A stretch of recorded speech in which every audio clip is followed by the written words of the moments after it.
Hello, welcome to YHELPtalk with Christina. Today we are here with Youth Voices Eris Robinson and Chanda of the nonprofit It Gets Better project. Hello.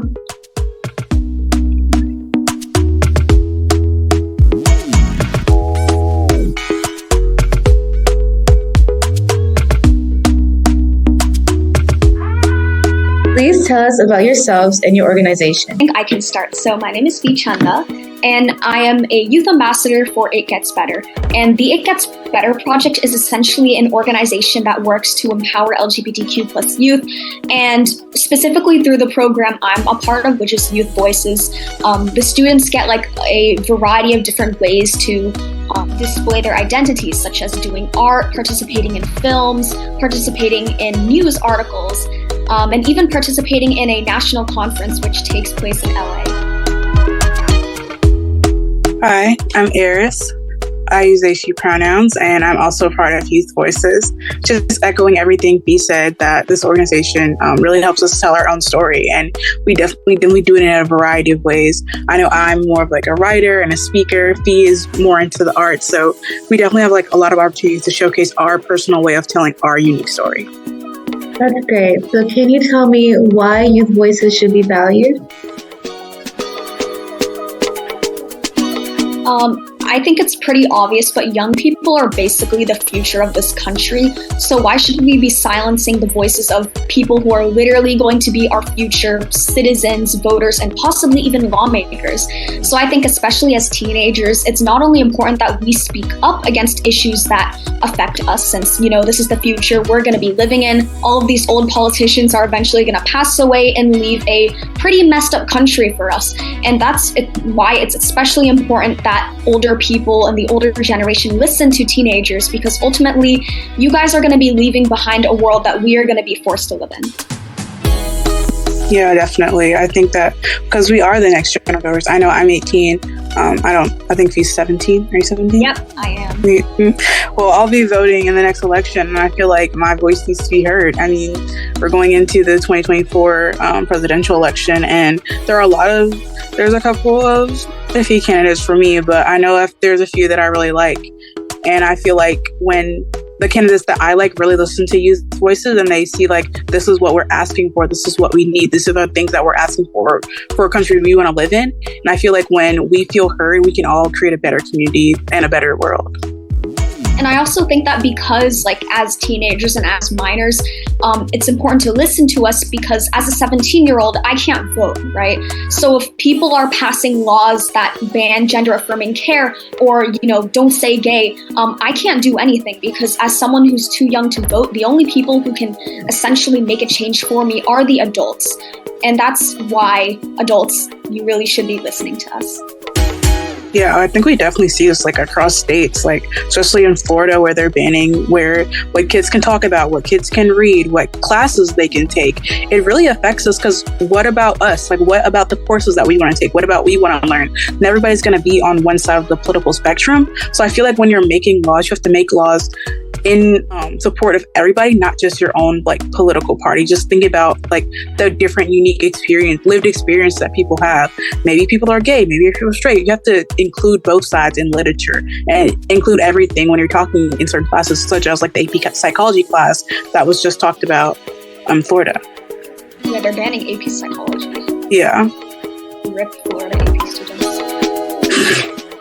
I completely agree with everything you guys said. So, do you think sharing your stories and experiences can make others feel supported? Oh, definitely. I feel like I have a very unique set of identities, especially living in the South. I've lived in the South for almost 10 years now, and I feel like I've encountered a lot, like living in the center of civil rights. You feel like you see a lot of different perspectives when you live in the South, especially because we have the history of like the Confederacy and things like that. And people down here have really strong opinions about that. I remember when I was in like a political club, and we were talking about the Confederate flag and things like that, and just hearing like what people had to say about it makes me realize like these people like really care about this. And I couldn't understand how they could see certain things that way. But I feel like once you say your side and other people say their side, you kind of get a better understanding of where people are coming from. But also when you tell your story on the media or in literature or interviews, it helps other people see that they're not alone. I feel like a lot of times people feel like, oh, I'm the only one going through this. Nobody understands my experience. Like, I'm literally the only one who does this, but it's not true. And you feel like so comforted, like, oh, this is normal. This is okay. Or this is how I can get help. Yeah, and I think especially for LGBTQ plus youth, representation is extremely important, because when you see someone who's just like you represented in a film or sharing their story online or, physically at a workshop, it makes your lived experiences feel real. Like, for instance, if you're growing up in a community where no one's gay, no one's transgender, and you're constantly being barricaded with gender roles and heteronormativity, and it turns out that you're gay, your entire life you grow up feeling like this isn't the right way to feel. No one else around me feels this way, so why am I the only one who feels this way? And I think that's especially why sharing stories and sharing lived experiences are so important, because you make people feel like their experiences actually matter. Thank you for saying that. Why is Pride Month important for everyone?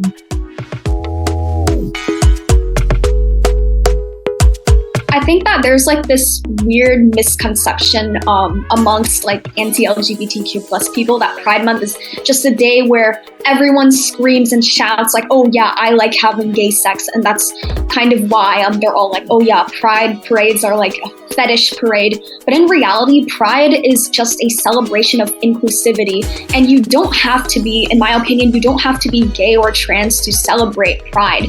Because there are straight parents with gay kids.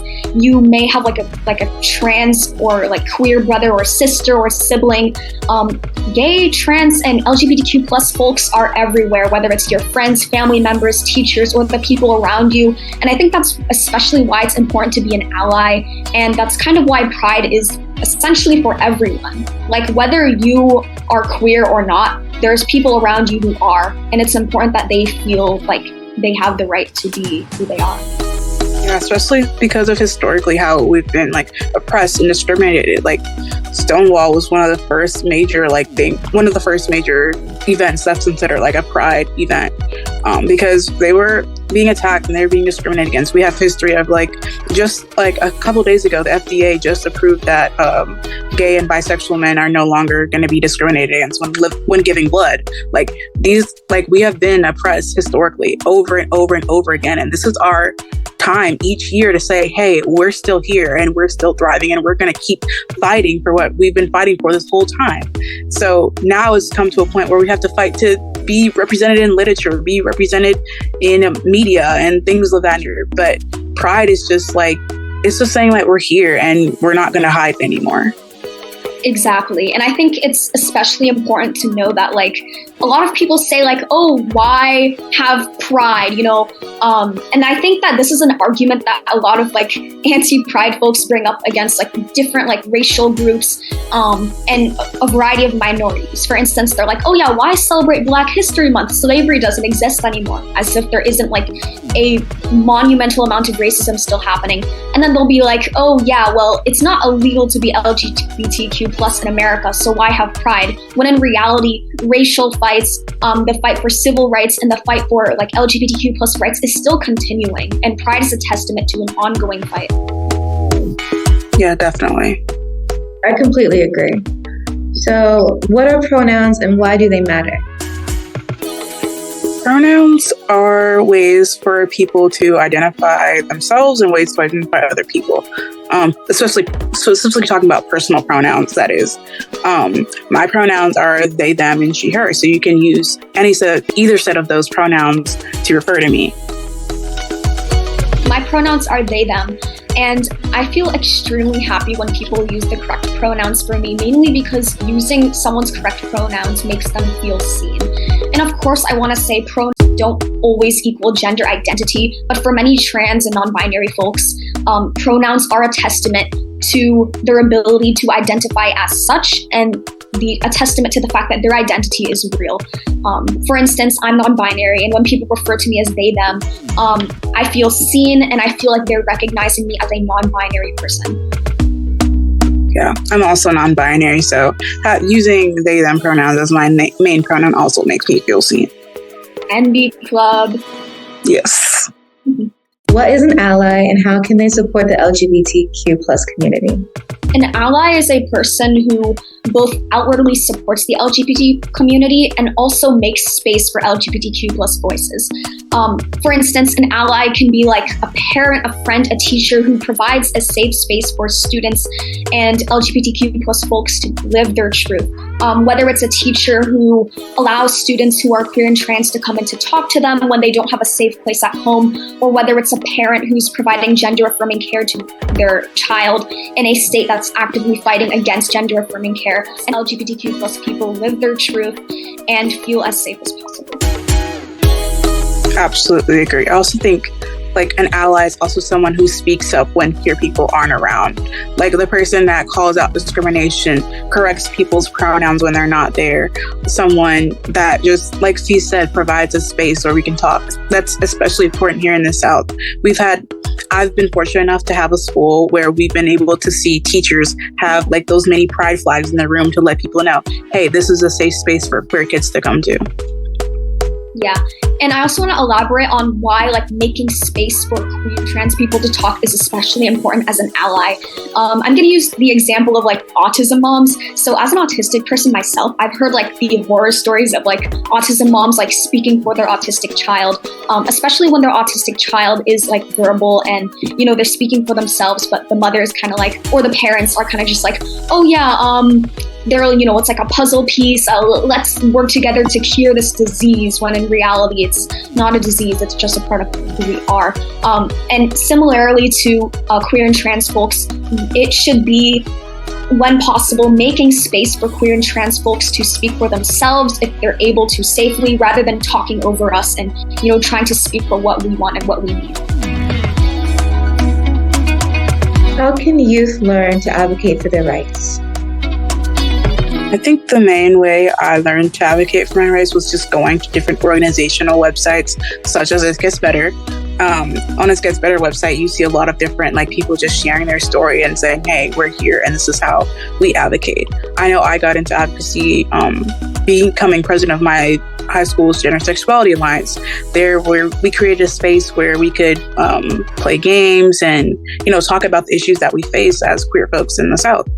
I think people also can learn how to advocate at pride events, because you see a lot of times when people come on stages, there's some sort of like stage like that, they'll say what policies they advocate for, things like that. So you can go home, look up those policies and be like, hey, these are the things that I want to fight for. You can also, you know, go to your legislator's office, lobby for those certain rights that you want. And those are kind of the ways that I got into advocacy. I actually got into advocacy, I think, early 2020 during COVID. I actually went like the next city over to San Jose to attend like a transgender rally in support of trans people. And at the time, I actually didn't know that I was transgender. So I think a big part of learning to advocate for others and yourself is getting connected with the local community around you, because sometimes rallies, protests, or even just shops happening towards you can open your eyes up to new topics that can educate you. And I remember going into that rally, like honestly not knowing much about trans people, not knowing much about terminology. And I honestly think getting connected with the community around you can help you learn things about yourself that you didn't know before. Another thing I think that's important is number one priority, safety.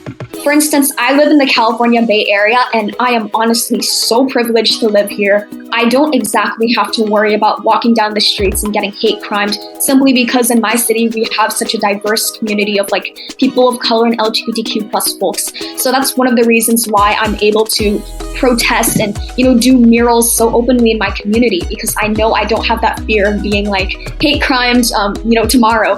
So number one is prioritize your safety, and if possible, find a way to safely advocate for yourself and others in your community. I started, I started officially like going large scale activism when I founded my nonprofit Redefine Z, I think beginning of 10th grade. And basically we just do like protests and workshops. We're based in 4 different countries, and I'm just proud because we recently completed a pride mural at our local high school.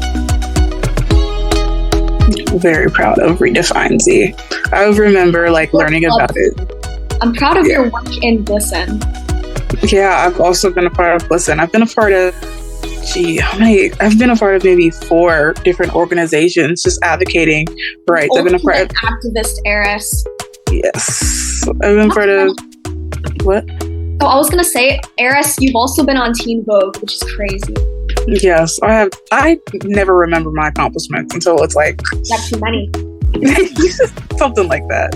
But I've been a part of Glisten, It Gets Better. I've been a part of Advocates for Youth, and I've done a panel for the Human Rights Campaign.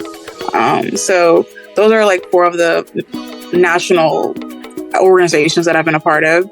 I feel like being a part of organizations, especially as like a out queer person, really helps you get into advocacy very quickly, because you're immediately put in, like, you're taught, of course, and you're like eased into it, but you're put in a space where you can share your story in like a safe way with your leaders behind you.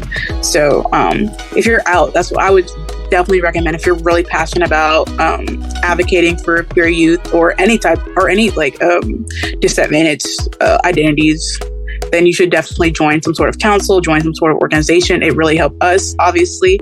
But if you're closeted, it's probably best not to do something like that, because you're really like, your face is out there, your name is out there. But if you're closeted, it's definitely more beneficial to get into your community. Like Fee said, I really love my community here in Alabama. It's very vibrant, and we have a lot of like local events, so try to stay local. If definitely more online resources, because there's still a lot of advocacy you can do solely online. There you can write letters to your legislators, you can call your legislators, you can read different queer books and advocacy books, things of that nature, join like a class, things like that will really help you put yourself into the advocacy world. You're honestly so talented for that, Eris. And I want to add that. Thank you. Oh my God, you're actually insane. But anyways, I want to add that joining It Gets Better was also like a huge new step in advocacy for me, because until joining It Gets Better, I had kind of only done advocacy through like public speaking and, like holding protest rallies, workshops, that kind of thing. But joining It Gets Better gave me the opportunity to use art as a medium to share my story and identity as well. So I would just say, like, if you're interested in advocacy, like, there's so many different ways to do it. So don't limit yourself to what you think is effective and what is not, because art can be effective. Public speaking is effective. Even sometimes social media can be effective. So where can LGBTQ plus youth go for support, and who can they talk to? For me, I think we kind of already touched on this a little bit, but I feel like when a safe teacher in school, safe teachers or queer teachers, which are usually one and the same, but they usually have a lot of resources on like what to do, who to talk to, things like that. I know one of my favorite teachers, who is the sponsor of our GSA, she always had like I brought in like pamphlets and stuff to keep in her classroom. So if any kid ever came up to her, she would have some resources to give her. Probably a lot. There are tons and tons of online resources nowadays. I know there's a lot of stuff like Discord communities. There are Instagram pages. There are other social media pages that I cannot think of right now. But I think social media, although it can be kind of hectic at sometimes, I feel like it's a great tool to meet other queer people and find other queer like leaders that you can talk to.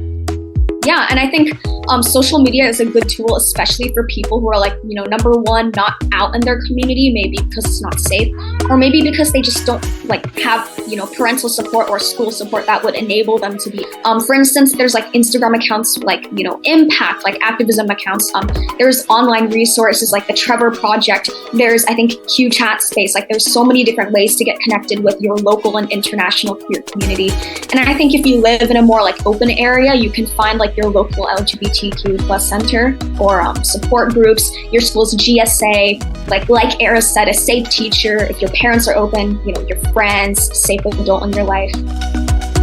Yeah, I also want to add that like even like closeted like religious children or youth, I feel like they often have a hard time finding a space I know that Affirming Youth Ministries is an Instagram page that you can go to, or Beloved Arise. Like, I identify as a follower of Christ or a spiritual person, and both of those are queer-led religious groups. Affirming Youth Ministries is more like Christian-based, but the other one is more like all Abrahamic religions. So I feel like queer, religious, spiritual kids don't really know where to go to find that type of resources, so there are some resources for them. Thank you. So how can anyone follow and support It Gets Better project? I think number one is look into like the yearly Youth Ambassadors program. So Eris and I are currently a part of the Youth Voices program, which is like basically we get to do like art projects, or like Eris likes to like write. We get like a bunch of like different little side quests or things that kind of help us share our story. For instance, like what Eris said about talking on the Human Rights Campaign, and what I did by sharing some art with the organization, and I think they sent it like to some workshops or something. So I think definitely apply for that program. Like, it's like annual. You get to serve, I think, up to 2 years. There's also like check our Instagram and checking out our website. Yeah, there's also the EDU guides that one of our leaders writes. Which was do you remember what the last one was, Fee? Sorry, what? Do you remember what the last EDU guide was? I actually don't. I think I'm having the same. But there are a lot of them, and there's also a video series. Oh yeah, Queer Sex Ed. Yes, that's what I was trying to get to. There's the Queer Sex Ed series on YouTube. There's the STEM one. The careers in the STEM. Yeah, the career one on YouTube. There's a lot. Like, they have EDU guides to go with it. So like if you're a teacher, they have, or like a GSA leader, they have resources to go with it, to like start conversations and get members in your club or community engaged in different like aspects of the queer community. Yeah, another thing is I think we have 50 states, 50 grants. I think it's if you win, it's like $10,000 like towards some LGBTQ plus related initiative with your school, and that's a lot of money. I wish I applied this year, but I didn't. So I would recommend. Honestly, like, people have done crazy stuff with that money. I think there was was it the Rainbow Conference? Yeah, people have done too. Yeah, they do. I've seen murals. They've done conferences. I think there's going to be like one Pride prom. Thank you for tuning in to YHELPtalk. Please go to yhelpnow.com and follow at YHELPnow for more information about mental health and life skills.